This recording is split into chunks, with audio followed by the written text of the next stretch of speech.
Good morning, everyone. Sharon Heller here, and I'm here today with Stephen Conkey from Denver Business Coach. Good morning, Stephen. Morning, Sharon. How are you today? I'm doing well.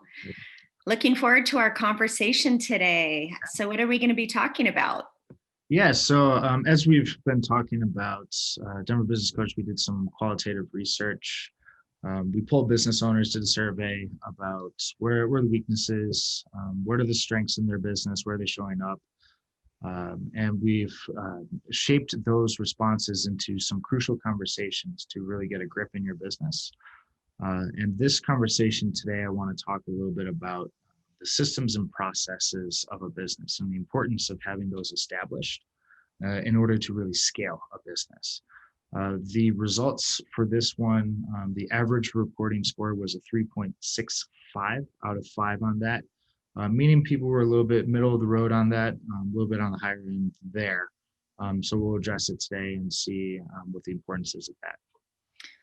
Great topic. Well, I guess let's start at point A, and maybe you can just talk a little bit about why having those systems and processes are so important in order to be able to scale a business. Yeah, awesome. So, first off, talk about the dangers of not having systems and processes in your business, not having something that's repeatable that you can train. This is a major cause of what we refer to as the owner's trap. And this is where business owners, everything flows through them because they're the ones that know it. They're the ones who can do it the best. And so even if they have other people to do a job, they're still going to be involved in some way, shape, or form because of not really having something that is repeatable for them.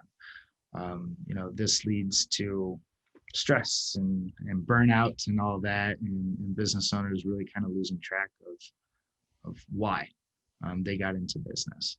And the importance of really having good systems and processes in your business to scale is that exact reason, is you start to really be able to let go of some of those pieces and really focus in on owning the business itself. I know that one. So thank you for underscoring. So if I'm starting to look at some good systems and processes to get established, what are some of the top systems that you would recommend? Yeah, the top systems in any business really starts from the beginning. And what I mean by that is document early and often in your business. Understand, even if it's a small process within your business, write it down, even if it's 2 steps. Because when it's written down, you can actually manage it. So the earlier you can do that, the better. The later in the business you start to say, hey, I should probably write something down, the harder it's going to become because there's just too much going on, and you're just say, yeah, that's how we do it. We answer the phone and we say this, or when someone says this is how we respond, or this is how you upload a blog, something that simple too. So when you're looking at which systems and processes to really start looking at all the different hats that you are wearing. So you have sales, you have finance, bookkeeping, you have marketing, operations, communications, all those different areas, and you're in charge of those. When you're looking at those different hats, you should really ask yourself, what is your least favorite? Uh-huh. What do you really want to begin with here to get off your plate? Take some time, write down what that is, and be able to slowly start to delegate what that is. When you're able to have that written down and it's a repeatable, easy process, you can hire for it and then have the confidence in someone else to really perform that task, that job, that role to the standard quality that you have been doing in the past, and probably even excel at it because it wasn't your favorite thing to do in the first place. So that's where to start. In any business, though, the most important one to really understand is the sales process. You really want to understand that one from beginning to end, because that's really the lifeblood of any business, and that's the one you need to continuously improve. Oh, Good to know. Of course, when you said least favorite, like three things popped in my mind. So maybe there's more than one. Yeah, start writing down some checklists and be like, who can do That's this? right. Yeah. That's right.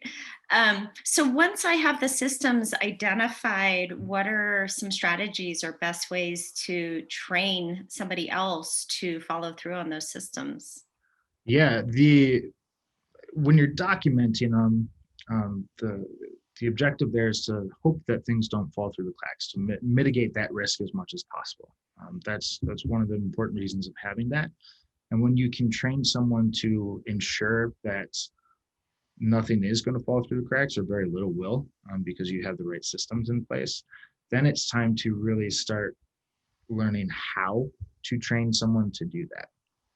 So I just did this for a process that we have at Denver Business Coach, of how to upload documents, contents, checklists, reference documents to our marketing software, and how to make that available for people to download.